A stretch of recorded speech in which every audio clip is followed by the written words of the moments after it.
Nous sommes le 23 avril, la journée mondiale du livre et du droit d'auteur.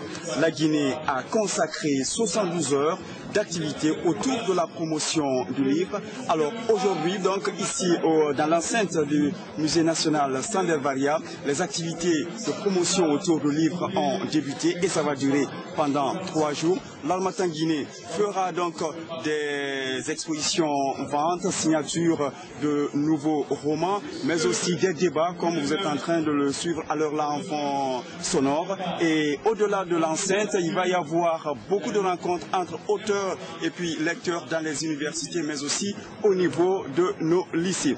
Ici, la grande prouesse, c'est que l'Harmattan Guinée a réussi à faire venir en Guinée Monsieur Denis Briand. Denis Briand, c'est le patron, l'homme qui a lancé la maison d'édition L'Harmattan. Monsieur Denis Briand, bonsoir. Bonsoir, bonsoir à tout le monde.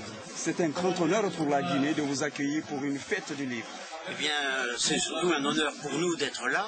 C'est-à-dire que nous, nous travaillons avec l'Afrique depuis déjà 33 ans, 35 ans déjà. Nous avons connu donc beaucoup de leaders de tous les pays francophones avec lesquels nous restons fortement en lien.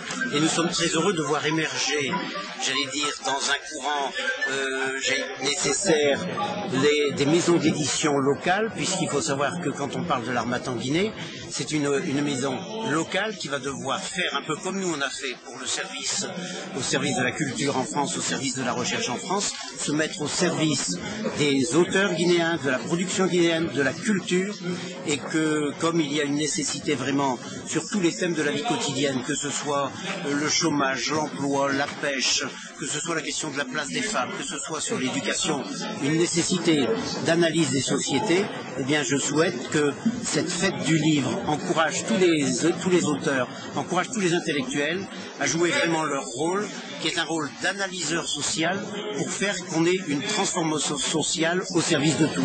Voilà un peu les objectifs. C'est un peu l'attente aussi pour l'Harmattan Guinée. Depuis 2 ans que la maison d'édition a ouvert ses portes, on a vu quand même une certaine accélération dans le processus de production, mais aussi de diffusion de l'écriture. Alors vous, est-ce que ça vous impressionne? Est-ce que vous avez aussi l'assurance qu'avec le livre, on peut vraiment accélérer le processus de développement? Si vous voulez, le livre et la culture, la connaissance est absolument montrée dans tous les indicateurs comme étant à la base même du développement. C'est-à-dire si on n'a pas une classe intellectuelle forte, si on n'a pas des chercheurs, si on n'a pas, j'allais dire, des études sur toutes les questions sociales, c'est très difficile, même pour les gouvernants, de pouvoir prendre des décisions qui s'imposent. D'où, j'allais dire, même dans des phases de transition comme celle que vous connaissez actuellement en Guinée, l'importance des ouvrages et des spécialistes pour toutes les questions. Donc, ce que moi je vois comme une nécessité ici en Guinée, et ce pourquoi on est venu, c'est que le rapport économique, c'est-à-dire la possibilité, la capacité économique malheureusement des gens, n'existe pas par rapport à un produit qui proportionnellement coûte cher, demande une valeur ajoutée énorme. Et donc nous sommes venus, et au fait du livre, aux 72 heures, ce qui est important, c'est de voir que des livres qui coûtent habituellement 120 000, 150 000 vont être mis à 20 000, 30 000. Il faut absolument rendre le livre disponible, il faut accessible, et accessible économiquement. Il faut qu'on voit les étudiants, non plus seulement avec un petit cartable dans le dos, avec un petit sac dans le dos, avec éventuellement la bouteille d'eau ou autre, mais qu'ils aient aussi un livre en main. Et ça, pour le faire, ça suppose que, d'une part, quand même, les responsables de la société civile, les responsables également, donc au niveau du ministère de la Culture et autres, puissent donner peu à peu les moyens aux étudiants d'avoir accès direct au livre.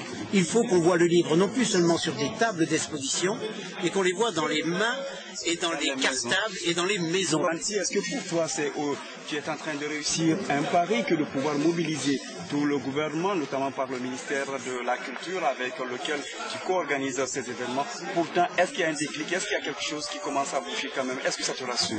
Oui, moi je suis rassuré et encore une fois, je vous dis que je crois au livre. Et vous voyez cette mobilisation d'hommes de culture, de personnalités, de l'éducation, des jeunes qui sont venus de partout. Moi, ça me rassure et ça me renforce dans mes convictions pour dire que réellement, le livre a sa place dans la culture.